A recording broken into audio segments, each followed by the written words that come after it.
નમસ્કાર મિત્રો, આજે તો ભાઈ જયરાજભાઈ આહિર માટે ખાસ કરીને સૌથી મોટા સમાચાર છે અને ખુશીના સમાચાર છે।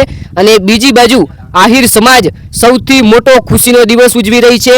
ભડાકા તડાકા અને એકદમ માહોલ ગરમ છે। જી હા મિત્રો, આજે બગદાણાના વિવાદની અંદર સૌથી મોટા સમાચાર આવી રહ્યા છે। જે જયરાજભાઈ આહિર દ્વારા જે કોઈ સમાજને કોઈ મારવામાં આવ્યો હતો, આવું તેમણે આક્ષેપ લગાવ્યા હતા અને આજે સૌથી મોટા સમાચાર આવી રહ્યા છે। બગદાણા વિવાદને લગભગ એક મહિનો થઈ ગયો છે અને જે એસઆઈટી ટીમ દ્વારા જયરાજભાઈ આહિર અને અન્ય જે વ્યક્તિઓ છે તેમની ધરપકડ થઈ હતી, ત્યારે આજે મિત્રો સૌથી મોટા સમાચાર આવી રહ્યા છે। અને આ સમાચારની અંદર કંઈક એવું છે જેની અંદર ભાઈ જયરાજભાઈ આહિર અને બીજા પણ જે આરોપીઓ છે એ આરોપીઓને મિત્રો મુક્ત કરવામાં આવ્યા છે જેલની અંદરથી। જી હા મિત્રો, હાલમાં આજના સૌથી મોટા સમાચાર નીકળીને આવી રહ્યા છે।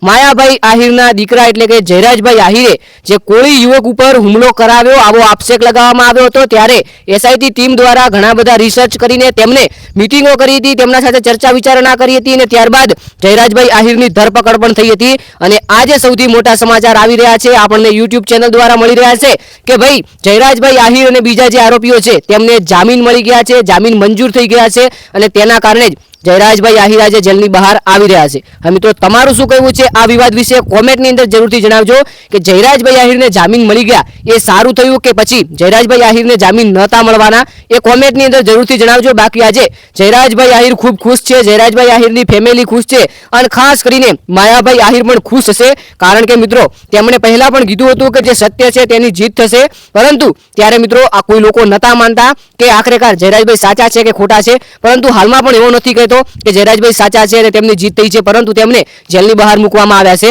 એકવાર કોમેન્ટની અંદર અવશ્ય જણાવજો કે સારું થયું કે ખોટું। મળીએ જોરદાર નવા વિડીયો, તે પહેલા ચેનલને સબસ્ક્રાઇબ કરી લેજો અને આ વિડીયોની માહિતી સોશિયલ મીડિયા દ્વારા યુટ્યુબ ચેનલ દ્વારા લઈને આપવામાં આવી છે। આ વિડીયો ફક્ત ઇન્ફોર્મેશન માટે હતો, આપણે કોઈ પણ પક્ષ વ્યક્તિનું કોઈ પણ જાતનો વિરોધ નથી કરતા। મળીએ જોરદાર નવા વિડીયો સાથે, ત્યાં સુધી આપ સર્વ મિત્રોનો દિલથી ખૂબ ખૂબ આભાર। જય કુકા મહારાજ, જય વડવાળા, જય દ્વારકાધીશ।